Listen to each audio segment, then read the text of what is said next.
ang kwento sa lihim ng liham.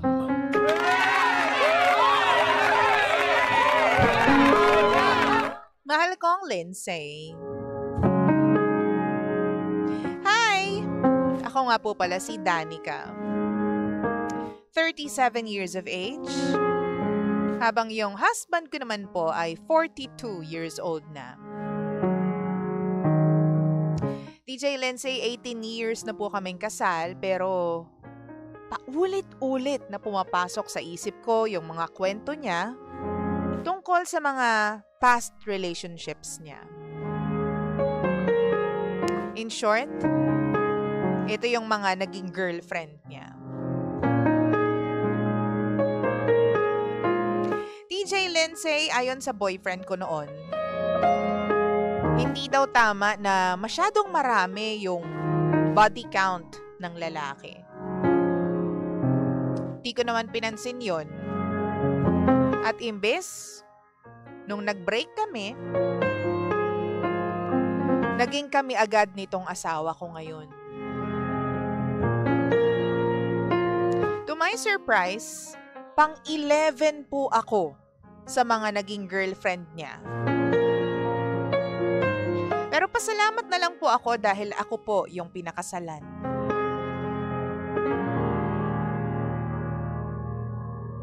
Alam mo, DJ Lindsay, nung girlfriend pa lang niya ako, halos lahat ng mga ginagawa niya at ng mga past girlfriends niya, kinikwento niya sa akin. Ang masakit po doon, yung 3 years na girlfriend niya, meron pa rin silang mga happy moments na lagi kong naaalala. Yun kasi yung bukang bibig niya sa akin. Ang pinakamasakit po sa akin, DJ Lindsay, yung pinsan niya na naging girlfriend niya. Sabi kasi niya, wala na raw talaga siyang planong mag-asawa pa dahil mahal na mahal niya raw yung pinsan niya. Nag-away-away pa nga raw silang magpapamilya. Even yung mga kapatid at mga magulang niya ay inaway niya rin noon. Dahil lahat sila, pinaghihiwalay silang dalawa. Gusto na nga daw nila noon tumakas, magtanan para makapagsama na. Pero nakiusap daw yung nanay niya na wag daw gawin yun. Kasi nga, magpinsan sila sa dugo talaga. Ang hindi ko pa maalis-alis sa isip ko, ay may nangyari din sa kanila nung pinsan niya. At kinuwento niya pa sa akin yung detalye. Saan nangyari? Pinaghandaan niya daw. Pinagkagastusan niya raw.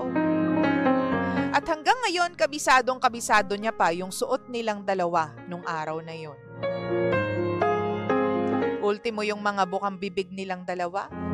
Habang ginagawa ang moment na yon, tandang-tanda pa ng asawa ko.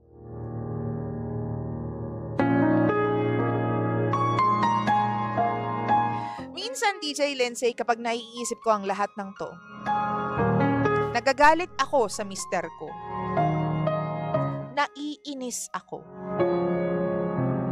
Basta na lang po akong nananahimik sa kanya. Lalo na kapag may mga detalyeng nagpapaalala sa akin ng mga kwento niya. Kung gaano niya kamahal yung ex niya. Kung bakit hanggang ngayon, hindi niya pa rin makalimutan yung mga nakaraan niya. Alam ko naman din po na mali, naisipin ko pa rin yun. Pero bakit po ba laging ganun ang nararamdaman ko?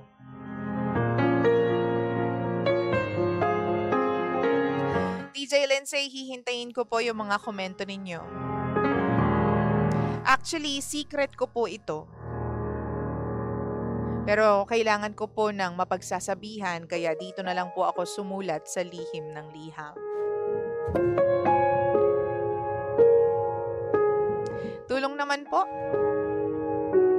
Muli, ako po si Danica. At ito ang lihim ng aking liham.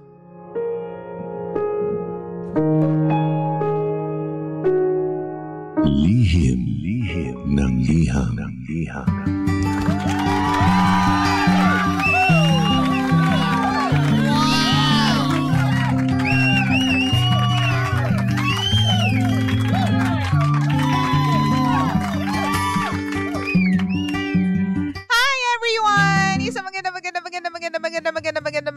Magandang morning sa inyong lahat. Oras natin sa buong kapuluan. Check your time.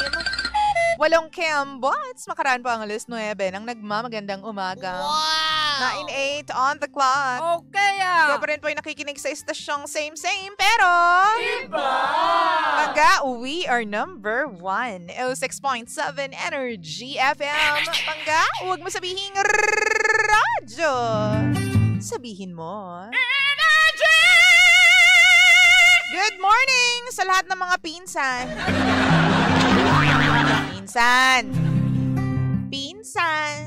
Pinsan nga ba talaga? Pinag-overthink mo talaga yung mga pinsan na yan.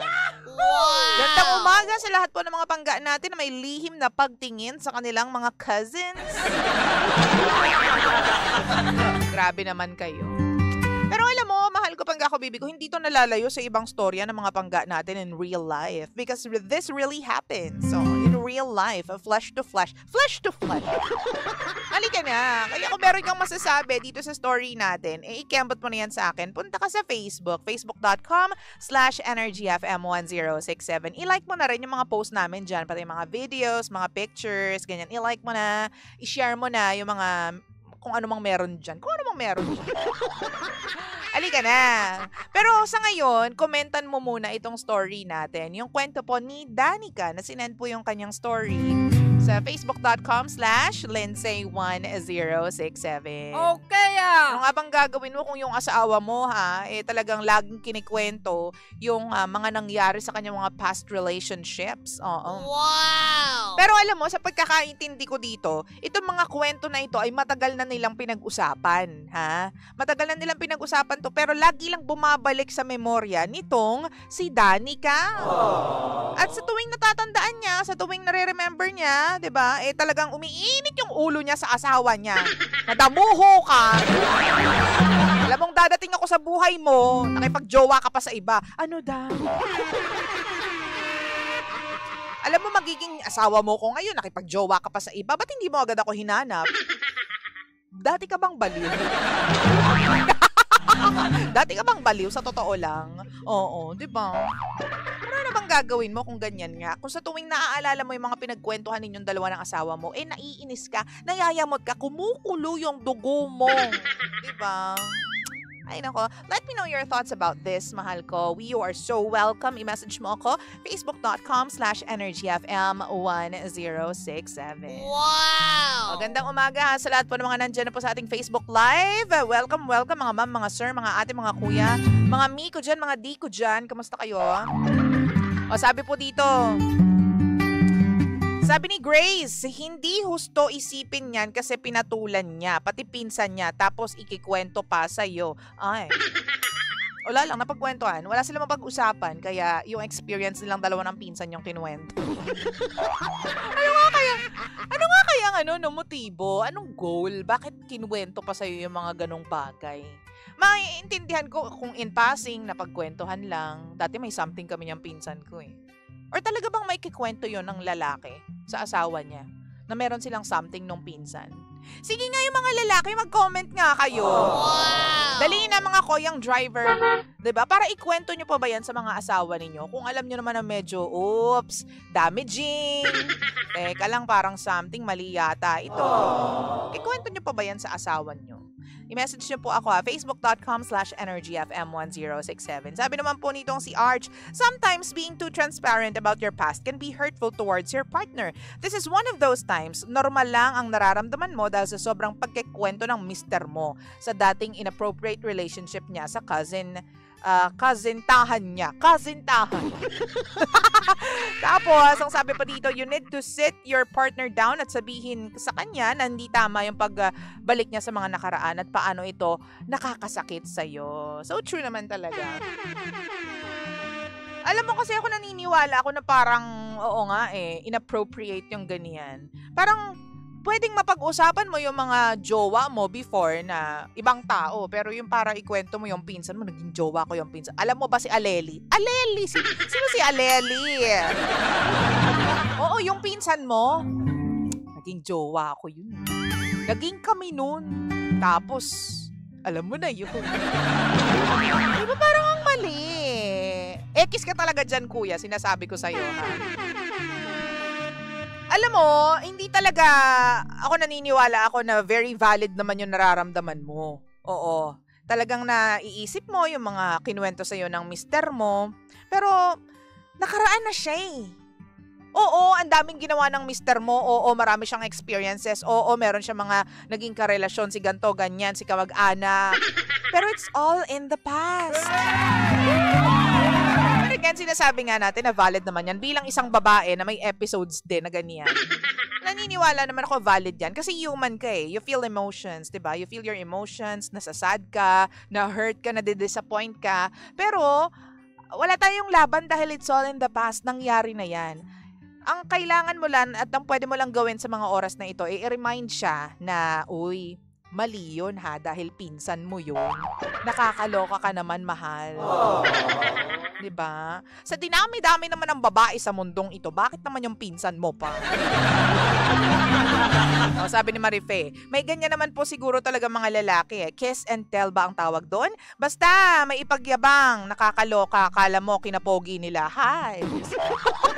Yung totoo, galit na galit, Ate Marife Fidelis. So, pero totoo nga, no, may mga ganyan yun, talagang mega kwento ng mga pangyayari in the past. Baka talagang madaldal lang talaga tong mister mo, di ba? May mga ganyan lalaki kasi, yung makwento talaga.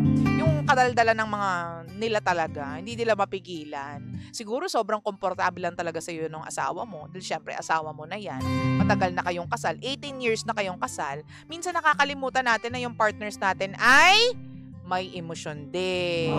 May nararamdaman din. Kahit pa sabihin, eto ha, para sa mga lalaki na nakikinig ngayon. Kuya Estong, makinig ka. Ang mga babae ha, kahit sabihin namin na hindi kami selosa, selosa pa rin kami. Totoo yan. Mag-a-agree dyan yung mga OJT dyan sa likod. Naghanap ng kakampi. Kahit sabihin namin na hindi naman ako selosa. Hindi, okay lang yan sa akin. Hindi, wala akong pake kahit sino pa yung babae na yan. Bahala ka. Wow! Alam mo, kahit sabihin nyo ng babae, huwag kang maniniwala dahil trap yun. Trap yun. Hinuhuli ka lang ng jowa mo. Lahat ng babae, at some level, di ko sinasabing lahat kami 100% selosa ha, iba-iba ang intensity ng pagsiselos namin. But, selosa kami. Selosa kami, okay. Wow! At natural na pagseselosa namin, yung mga bagay na hindi mo makalimutan, hindi namin alam kung bakit. Bakit hanggang ngayon naiisip mo pa rin yan? Bakit hanggang ngayon naikikwento mo pa rin yan? Tagal na natin mag-asawa, naiisip mo pa yan? Alam mo magiging reaksyon dyan ng lalaki? Kasi alam niya mali siya, ikakamot lang sa ulo yan. Ganyan ang mga lalaki, kapag alam mo yun, bakit naiisip mo pa rin yan? Ba't kinikwento mo yan? Wow, kabisado yung details. O, fresh na fresh pa, parang kahapon lang. Iiling yan pero alam nila kung anong mali nila. Ay, nako, talaga naman, jackpot ka.